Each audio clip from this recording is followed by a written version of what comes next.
नमस्कार. आयशाच रसोईमध्ये आपलं खूप खूप मनापासून स्वागत आहे. आज मी तुम्हाला दाखवणार आहे कच्च्या कैरीची चटणी. तर कच्च्या कैरीची चटणी करण्यासाठी मी इथं एक कैरी घेतलेली आहे, मोठी बघा, स्वच्छ धुवून घेतलेली आहे.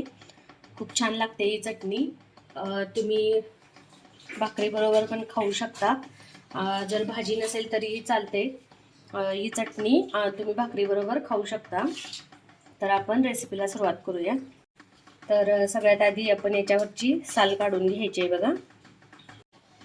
तर हे बघा, अशा पद्धतीने आपल्याला ही पूर्णपणे साल काढून घ्यायची आहे अशी कैरीची.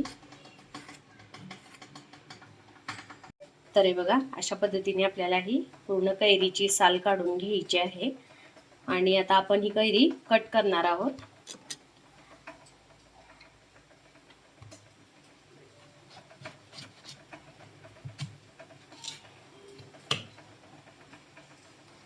असे तुकडे करून घ्यायचे आहेत बघा कैरीचे. तर हे बघा, अशा पद्धतीने आपल्याला ही कैरी कट करून घ्यायची व्यवस्थित एकदम. तर हे बघा, अशा पद्धतीने मी एक कैरी कट करून घेतलेली आहे.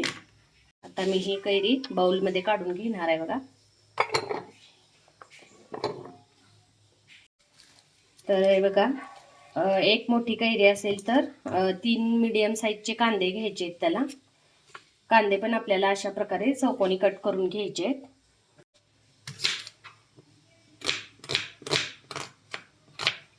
अशा प्रकारे आपल्याला कांदे कट करून घ्यायचे आहेत बघा चौकोनी.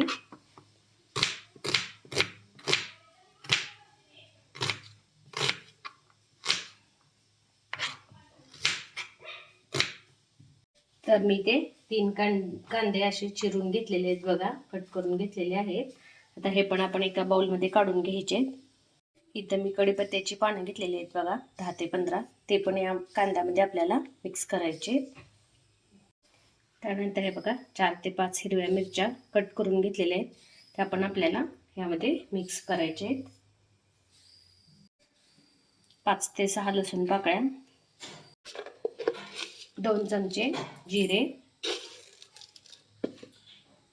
मी छोटी वाटी पाऊण वाटी शेंगदाणे घेतलेले आहेत बघा, कच्चेच, भाजायचे नाहीत. ते पण आपल्याला यामध्ये मिक्स करायचे आहेत. पण कैरी आणि कांदा असल्यामुळे शेंगदाणा मिक्सरला बारीक होत नाही. त्यासाठी आधी आपल्याला हे शेंगदाणे बारीक करून घ्यायचे आहेत मिक्सरला. चवीनुसार मीठ,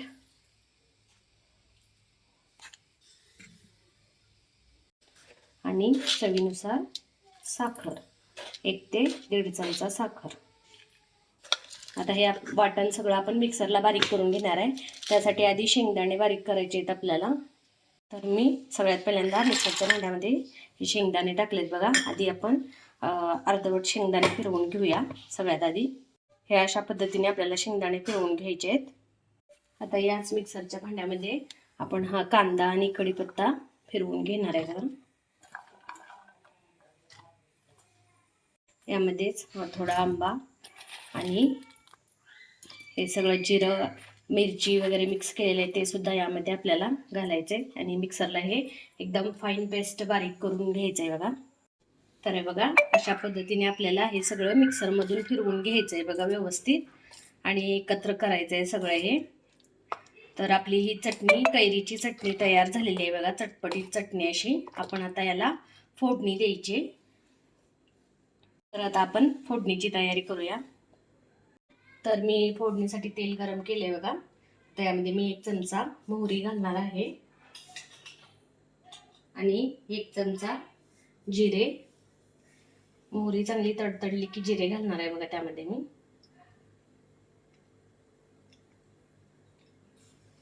1 चमचा जिरे आणि 1 चमचा मोहरी घातलेली आहे. जराशी हिंग आणि थोडासा कढीपत्ता.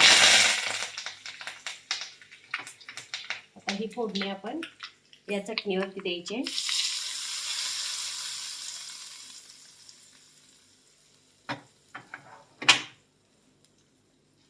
किती मस्त दिसते बघा चटणी, खूप छान चटपटीत आपली चटणी तयार झालेली आहे कैरीची. कच्च्या कैरीची चटणी ही खूप छान लागते बघा, करून बघा नक्की एकदा. तर तयार आहे बघा आपली कच्च्या कैरीची चटपटी तशी चटणी. तुम्हाला ही माझी रेसिपी आवडली असेल तर नक्की ट्राय करून बघा तुम्ही पण. आणि माझ्या व्हिडिओला लाईक शेअर कमेंट करून सांगा. तर हे बघा तयार झालेली आहे आपली कच्च्या कैरीची चटपटी तशी चटणी. आणि तुम्हाला ही रेसिपी माझी आवडली असेल तर नक्की ट्राय करून बघा तुम्ही पण. आणि माझ्या व्हिडिओला लाईक शेअर कमेंट्स करा. आणि माझ्या यूट्यूब चॅनलला सबस्क्राईब केलं नसेल तर नक्की सबस्क्राईब करा. सोबतच बेल आयकॉनवरती प्रेस करा, म्हणजे माझ्या नवीन रेसिपीज आणि नवीन व्हिडिओज तुम्हाला पाहायला मिळतील. थँक्यू.